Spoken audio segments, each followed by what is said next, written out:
further in or come to Jerusalem. If we live in Tel Aviv, or come to Tel Aviv. And I strongly believe. Who will be co-facilitating today, and the person I wish I would see here is Jimmy Scott, who's also facilitating with us. But he's also co-chair of the Atlanta Host Committee for Creating Change. So he's been very busy this weekend, and I'm sure he'll be along in due time. First of all, just a quiz, okay? How many of you went to the March in Washington this April? Several. How many of you were there in 1993? How about 87? And how about 79? You were 5? 4 years old. See? 5. He was 5. You had a good reason for that. I don't know. He could have in his previous life, perhaps. Okay, that's Marches on Washington for Gay Rights. Who can tell us about the March on Washington in 1963? What was that all about? Civil rights. African American, Martin Luther King, I Have a Dream. And what about the 1925 March on Washington? Women got the right to vote in 1920. They had been marching before that. 1925 March on Washington. Nobody knows. This is good. Bring up issues. This is good. We're going to show you. Just watch. Push play. It's on the around the okay. Here we go. Watch Get some that. chairs up here. Come on up here. Okay. Oh my God. On a summer day of 1925, 40,000 American Klansmen marched down Pennsylvania Avenue to proclaim their dislike for Catholics, Negroes, and Jews. They didn't like us either. Though the size of the gathering was unprecedented, the marchers that day were not the first or the last in our nation's history to cast the long shadow of hate. Surprised? Yeah. Some people said they were appalled. And yet I find this very encouraging because in 1925, this was a display of just brute strength and intimidation right in front of the White House. And where are they today? They're in the closet. They're hiding. You're from Louisiana? I believe. They're sort of hiding. We still, but they aren't marching in Washington. They're not out in broad daylight. They did try this summer though. They did try and have a march. What happened? They were actually more anti. But it takes a long, long time. We mentioned, for example, women got the right to vote in 1920 by a U.S. constitutional amendment. In 1975, Congress passed a law giving women the right to have a credit card. Primarily a political organization which endorses candidates and lobbies with state legislators and tries to get progressive voters to sign up and actually vote and good things like that. This education program has two major components. One is directed to gay and lesbian people in Georgia because there's a lot of work that needs to be done to counter the oppression that gay people in Georgia have experienced, which is no stranger to any of you, I presume, in your own locales. And the other part we do deals with colleges, universities, and high schools doing classwork, seminars, and so on. And also churches, synagogues. And those, of course, are primarily more to a straight audience. This healing internalized homophobia we've had for 2 years, and over 1,200 people throughout the state of Georgia have participated in it. We offer it free of charge. We're a 501c3 funding. I was with 3M Company for 34 years, and I was downsized about 5 years ago. At that time, I was international training manager, and I had Asia, Africa, South America, and so on. And I kind of languished for a bit until I linked up with the Georgia Equality Project. And then I found I could take my training and facilitation skills to create workshops and seminars to help make Georgia a better place. And I really like the work I'm doing. we have a number of volunteers. Facilitators this afternoon are going to be Abby Drew. Abby has been doing civil rights work activism for 35 years. She's a former professor at Spelman College, and she has a PhD in fine arts, and has her own business in marketing and consulting. Jimmy is on the board of directors of Georgia Equality Project. As I mentioned before, he's co-chair of the Atlanta Host Committee for this Create and Change Conference. And he's expanding his education at Georgia State College University. And what's about you? I am excited to be here. Okay. Me too. So we sort of have the format of a lead facilitator. From time we kind of shift, and any of us can kind of get back into it at given times. This is very interactive, so we encourage you to participate fully. So in the interest of time, Abby, thank you. Thank you for welcome all of you. As Vern said,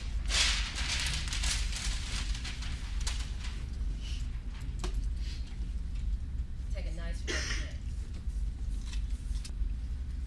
Means to you, yes. Can't see your name. Alana. Yes. Means to me, it's something I read off a poster years ago. Irrational fear, hatred. I don't think it's irrational because we are challenging people's paradigms. And so for some people, they have a rational fear of what we're challenging as their idea of family, relationships, what men should be, and how women should be. At the same time, though, it is irrational because it is a learned constructive thing. It's usually not based on any real experience that I'm willing to do and break up your family and destroy everything you know. So it seems to me that it's nearly something of a greater fear of what you said, what we're trying to change and what we represent. Sometimes irrational, though the word using it irrational, if we put ourselves in the reverse position, it's about basing fear. You sit somebody down who's very fearful. Did you have your hand up? I was just gonna say it's, I guess rational is purely relative, but I think it's just a fear of things that are different, and so therefore it can be tied to rational. It can be rational in that way. But No? It's irrational if you're gay and homophobic. And we'll talk about that soon. Fear. The important thing is that fear, anger, hate, prejudice stems from somewhere. And in many cases, in people we all know, you all know, sometimes we really sit them down, it's because they just, it's been around them forever. It's like other superstitions. Sometimes it's frighteningly so, as simple as when I went to college, I was told never to put my feet in the shower without having flip-flops on. And now one day I did and waited for something to happen to the bottoms of my feet. It's that, yes. Well, I just wanted to add to that definition of it being fear of gays and lesbians, but also fear of people who are perceived as gay, lesbian, What's some ridicule? Oh my God! Stereotypes. Let's name some. Swishy. What is it? Swishy. Swishy. That's nice. Good. Docile. Good taste in food. I'll put one. Bull dyke. Let's go. Give me some more. Good taste in food. That was special. That's not ridicule. That's the truth. I wish. Come on. Come on. Sexually permissive, Promiscuous. disgusting, sinful. Unnatural. Sissy. This is good. Sissy. Feminine. Feminine. What else? What are really ridicule? But they go on and on. Faggot. Hunchback. Different generations, light in the loafers. I just was called a shaky bakey. Have you ever heard that? No. You see, we come from all parts of this country. A shaky bakey, man hater. Shaky bakey is somebody, who's, it's a light way of saying that's a queer person. And it's, I was in a cafeteria and in a hospital. And they were talking about people doing little cashier things, were saying, oh, well, he's a shaky bakey, don't invite him. And I was sitting right there and I knew, I just knew. And I just said, what said, honey, don't worry, it's not like you and me. I said, what is it? They said, well, it's somebody who's, I said, I said, well, who's queer. I said, oh my God, that's me. So I like that. That's my new handle. This is shaky baby. All right. I mean, the important thing to understand is that it can lead from ridicule, and we use humor and we can laugh because it's our salvation. But you know what's happening slowly is that this kind of behavior also leads to people getting beat up, and in many cases, and we have it here in Georgia, people getting killed, young people getting killed, people being just totally, even if they're perceived as gay. It starts in the 2nd grade. I do work in every age group. Oh, he's so gay. You have children, some of you? You've heard this. It gets around all kinds of things, like Ellen, the TV program. I mean, homophobia comes out, fear, doesn't it? And it's because also it hasn't been talked about. So now at least it's coming out there and we can identify it, right? Let's add something to this. If homophobia is about someone being hated for being gay, let's add, I don't know exactly. Internalized homophobia. Let's talk about that. What a definition. What a good definition. Internalized homophobia. It's accepting the lies and the stereotypes, and then trying to use that and be angry or oppress yourself. Mhm. You are. You think that the stereotype. Can you all hear him? No. So we'll have to speak up with air conditioning in this room. It's the oppression that we put on ourselves after believing in the stereotypes, and feeling that we are unnatural or messy or wrong or unhealthy, and putting that in us or believing that somehow, yeah, consciously or unconsciously. Yes. It's the socialization for the dominant invalidation of society. Speak up, please. It's the socialization of the dominant within inside the person, of the dominant needs which society invalidates, like as queer, which perceived perceived. Yeah, in other words, the end result is always what interests me. You feel like shit. You know? What happens? What do we see? What can it lead to? Yes. I think a lot of damaging behaviors like alcoholism, excesses of certain things. I have to agree. Yes. A lot of self-loathing. Yes. Make it really feel pretty sick. Suicide. Suicide. Yes, that's the ultimate. That is the absolute ultimate. And it's happening more and more, and it's happening more and more to people younger and younger. I want just to ask, in this room, how many people have actually made a suicide attempt? This day, during this room? How many seriously thought about it?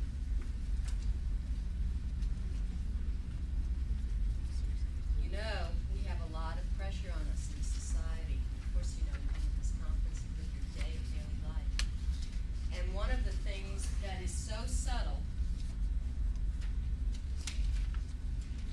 and yet pervasive to all of us is another interesting phenomenon. Heterosexism. Let's talk about this one. Definition, please. I actually have a question. I walked in a little later than everyone else. I was wondering if you had created any sense of safe space, because it sounds like a lot of sharing is going to take place. And I'm open to hearing it all and sharing it all, but I know people are walking in and out, but like if you're sharing here, I don't know if everyone wants to be pointed out as the person who thought about committing suicide or the person who has parents who kicked them out or. If I may speak to that, We do that in the workshop when we actually do it. However, this one, I made the assumption this whole conference is safe space. It doesn't feel it to most Okay. people when I've heard that. Okay, Well, that's good feedback. let's go back on that. Okay, we'll stop right where we are. You see, we tread in all kinds of places we know really unsafe spaces, and I appreciate that you brought.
Hi, we're at Metropolitan Deluxe. We're avoiding all the mall craziness and we're doing our shopping in little special places in town. This is in the Virginia Highlands and I found some really cool stuff I want to show you guys. Yeah, what do you got? This is a bejeweled frame here. Really cool. What do you have? Ooh, I have a frame. This is really cool. It comes from like old houses. And look what I got. Oh, it's like an old tin. Yeah. It's old tin. It's Oh, nice. and of course a serving tray for the elite gay man. Of and course. his friends. And of course, we're always decking the halls in our gayest finest. Oh yes, that's a nice little children's book. Here's a Gay Blade. It's a little fabulous little picture frame to hang around. What else do you have? Speaking of kitties, like I found this. I don't know if you can see this, but it's like a 3D kitty address book. There are thousands of them. And how about German Shepherds as shepherds? Oh, that's cool. cute. Oh, that's Christmas cards. And of course, you can do Yes, Yeah. that's essential for messy pets. messy pets. I've got a cool pillow for my brother. Drama Queen. Uh-oh. Hey, how about Diva. Diva. Oh, that one's for I had this me. eat, drink, and be merry. I want to be drama queen. Okay, I'll be Diva. I don't think it'd be hard for you. Is that your final answer? Yeah, Here's of some boy and boy little towels for Oh your yeah, I bathroom. saw those. Those are neat. Look at that. Woo. Stud and and vixen. vixen. In case Yeah. you've got some variety in your relationship. And what else? I love that. And I've got some cute stuff for my tree. you got a pair There's of this these. little piano too. For the office sake, your sweetie works in the office really hard. Use this pen only for the important papers. Right. And Okay. then Ooh, Make your life speaking of pens. and then you come home and do what? Oh, and have a cocktail. Here's an old pen little- set. It's really cute. Great. Oh, If I yeah, can that's open cool. it. Let's see. It's like, Ooh, it's dip. an old one. I mean, yeah. Dip it in there. It's got the little ends and everything. how is your Yeah. penmanship? Oh, it's beautiful. Is it good? Of course. And this is it's like a diary or whatever, and it's just like this old timey and everything. That's cute. Well, this is a great store. It sure is. So come down to the Virginia Highlands Metropolitan Deluxe, is where we're at. You can't miss it. There are flowers, gifts, everything in here for your tree, ornaments. Look, and they love the gay community because they're part of it. Right. Right. Here's your rainbow. I love ornament. that. And here are more kitty things. More kitty things. And So, is there a Liberace in your life? yeah, just a little. Stay tuned for more shopping. We'll see you in a minute. Bye.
But see this. Right. You will. Yeah, now come back a little bit. Come on back a little bit. Come back towards me. A little more. Try to get the whole body like that. See what I'm saying? Yeah. So they could see it's a decent size. Okay? You got it. I'm getting it while you're talking. See, look at here. You know, we carry some of the most unusual, like these monkeys are great. If you want to zoom in on the monkey with the feathers, is very foo-foo. All right, Mike, I know you know your job. I'll leave it to you.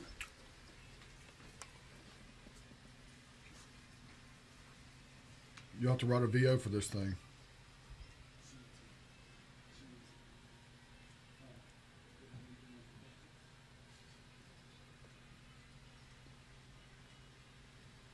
Actually, I might be able to do it in here while I'm talking about it. We could throw in shots of that.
I'm choking myself here.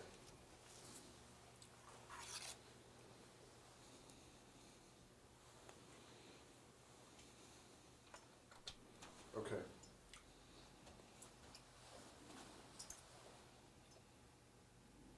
All right. Let's talk about Amsterdam. Here we are, Florida down on Amsterdam. All right. Hi, we're here at Floridora in the shops of Amsterdam, right off of Monroe. You know, there's also, let's start that again. I wanted to say it's where the Shoemaker's Warehouse is because I think people will recognize that. All right.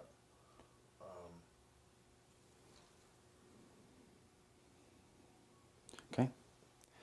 Hi, we're at Floridora in the shops of Amsterdam, right off of Monroe, right where the Shoemaker's Warehouse is. And I've got some fabulous items to show you at this store. Let me show you my favorite here. This is a bear with a fabulous gown on.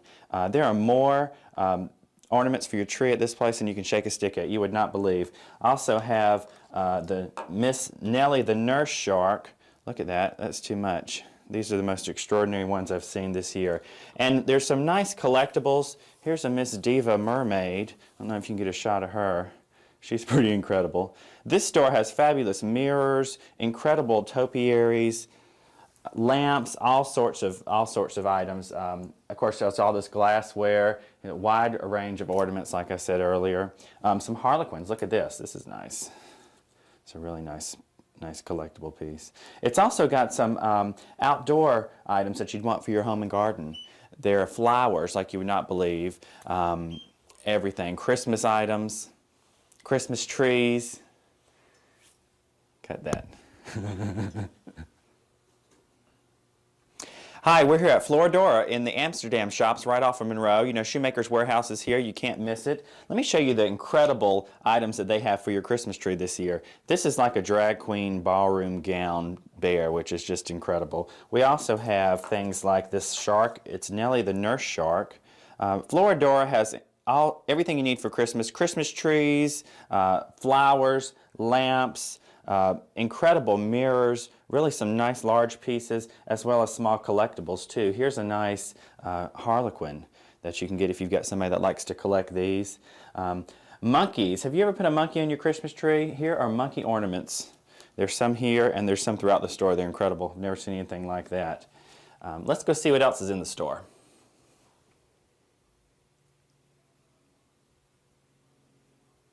Christmas tree section. Take a look at all these ornaments they have. There's some nice bejeweled ornaments. This has like a gold lace over this one. It's really pretty. Some little boxes, all sorts of things. If you need something to hang in your foyer for the holidays, look at this. There are a number of these. They're gorgeous.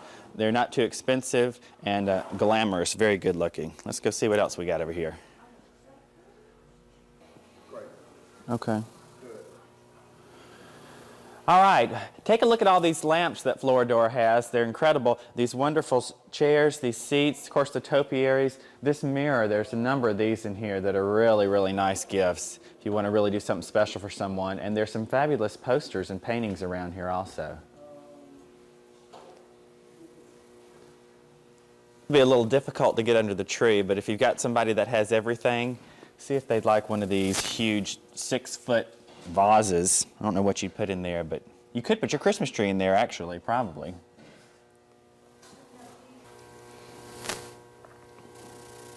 I'm going to pull back when you start to talk.